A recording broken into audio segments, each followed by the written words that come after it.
बरखा जी देखिए, भारतीय जनता पार्टी ने अपना रुख बता दिया है और ये बताता है कि भारतीय जनता पार्टी अभी भी संविधान का, न्यायालय का सम्मान करती है। ये पार्टी का रुख आ गया है।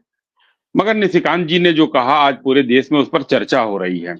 बहुत सी चीजें ऐसी हैं जो संविधान में नियम नियम कानून के दायरे में बंधा हुआ है।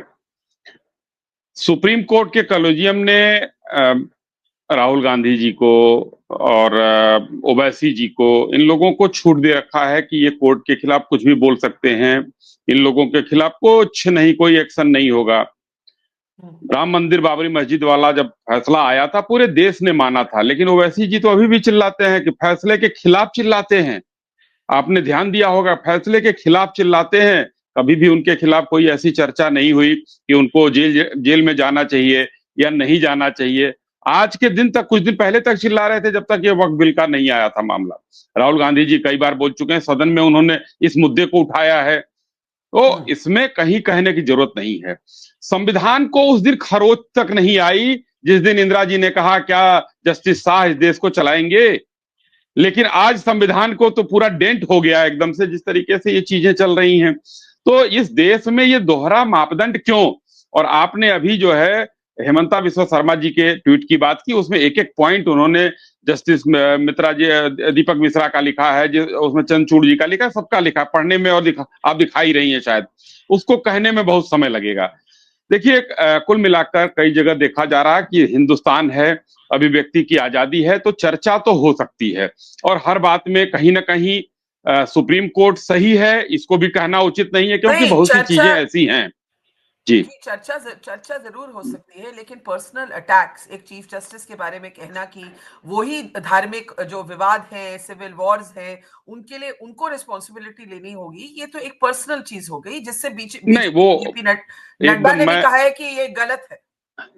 मैं उस पर भी आ रहा हूं। एकदम सही बात है, पर्सनल अटैक नहीं करना चाहिए। तो वो जस्टिस शाह पर पर्सनल अटैक नहीं था, या सुप्रीम कोर्ट राम मंदिर के फैसले पर सुप्रीम कोर्ट के ऊपर पर्सनल अटैक नहीं था। उस दिन विपक्ष के मुंह में दही जम गई थी, क्यों नहीं कोई बोला है? विपक्ष के लोग ही जब कुछ बोल रहे थे।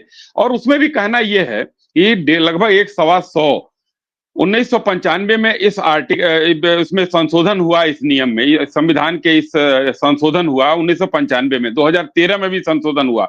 1995 संशोधन के अगेंस्ट 120 पीआईएल और याचिका दाखिल हुई। उसको क्यों नहीं सुप्रीम कोर्ट ने जो है कहा कि भाई हम सुन लेते हैं? सुप्रीम कोर्ट के पास सुनने का टाइम नहीं था, उसको तो हाई कोर्ट में भेज दिया गया। इसमें क्यों हड़बड़ी थी कि 2 दिन के अंदर सुनकर और एक इंटरिम आदेश टाइप पास कर दिया गया कि भाई हम इस फैसले पर पहुंच? कौन सा असाधारण चीज था इसमें? और उसमें नहीं था, जबकि बिल वही है, संशोधन हुआ है इसमें। तो 95 में अगर आपको साधारण लगा केस, हाईकोर्ट भेज दिया, तो ये भी साधारण था, क्योंकि संशोधन हुए थे। ओके, तो ये अश्विन दिखता जी। है। दूसरी बात बरखा जी, सुओ मोटो लिया गया था। उत्तर प्रदेश में तो कानून व्यवस्था बहुत खराब है, ये का महामहिम ने कहा है। उसके बाद देखिए, मणिपुर का सुओ मोटो ले लिया गया, लेकिन मुर्शिदाबाद का क्यों नहीं लिया गया?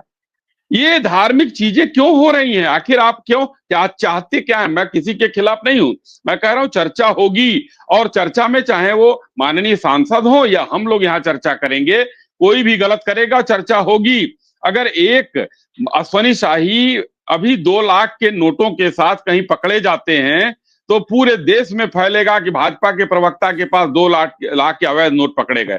लेकिन एक महा सांसद, वो क्या नाम है, जज साहब के पास नोट जले हुए बोरों में पाए जाते हैं, उनका ट्रांसफर कर दिया जाता है, उनका खिलाफ सारी चीजें खत्म हो जाती हैं।